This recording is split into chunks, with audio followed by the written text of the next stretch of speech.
I'm Luciana De Silva with News Channel 7. Here's a look at some stories making headlines. You know what? I'm a little disappointed. I don't know if you gathered from that video or not, Jennifer, but I'm still waiting to see some flurries out here.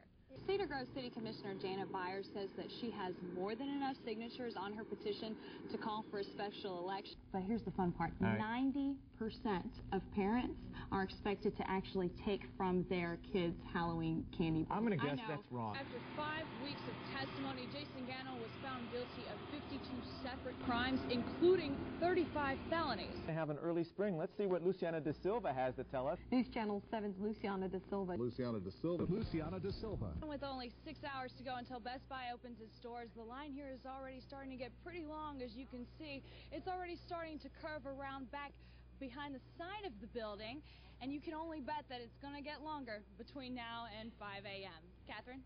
All right, Luciana, by the time this store opens, a lot of people have already been waiting out there in line for 14 hours.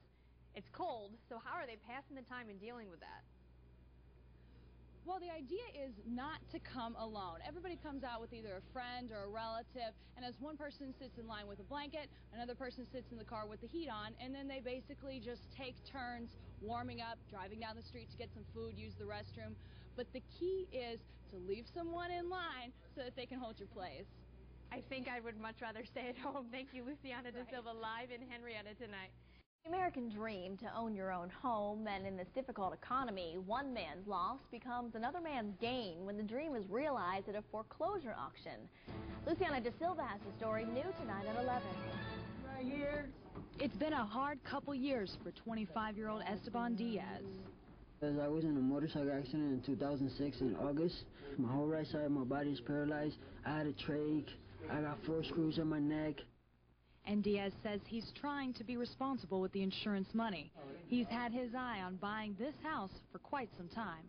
I had this for over a year, looking at it, coming over here, staring at it, just sitting in the bag and just wishing that this is my house. A few months ago, the owners were unable to make the payments and the bank foreclosed. And I think this is just what's typical, throughout the nation right now, these foreclosures. Today, the 2-story, 2-bedroom home, originally valued at $61,000, will be auctioned for less than half that price. It's in pretty good condition. Doesn't need too much to fix it up. As the auction begins, Esteban Diaz gets ready to bid for his dream home. Hey, 24.5 again, not 24,000. And as the price went up, so did Esteban's hand. $28,500 at once, twice, sold it, Rita. And just like that, Esteban Diaz had just purchased his first home. I'm happy I own the house. The price tag, $28,500. Other bidders believe he paid too much. No, I don't. At 25, I don't think it's a good deal. But for Esteban Diaz, the price was right, and he plans to live there a long time.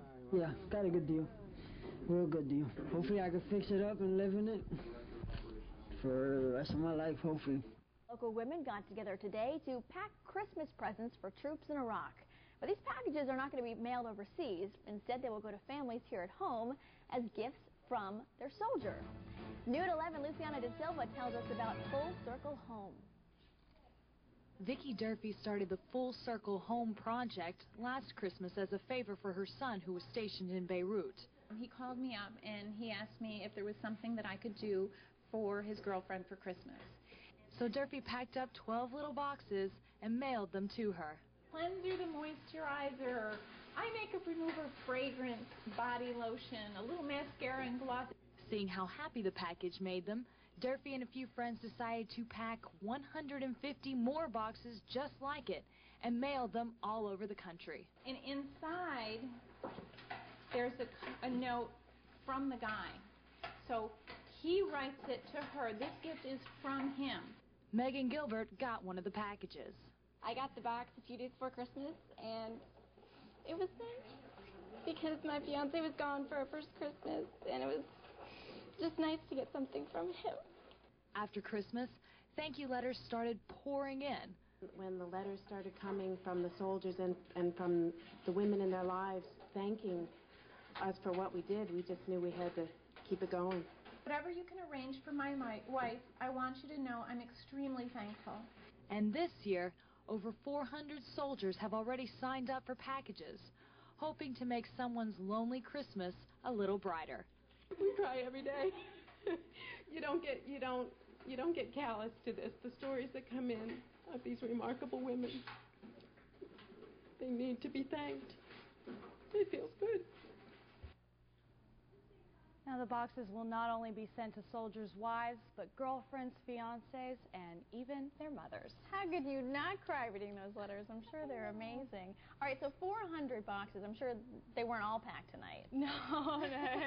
Actually, they have a lot of different packing parties at various homes. Students at St. John Fisher got involved, and they also hosted a packing party. So it's really coming together, and the community is really getting involved.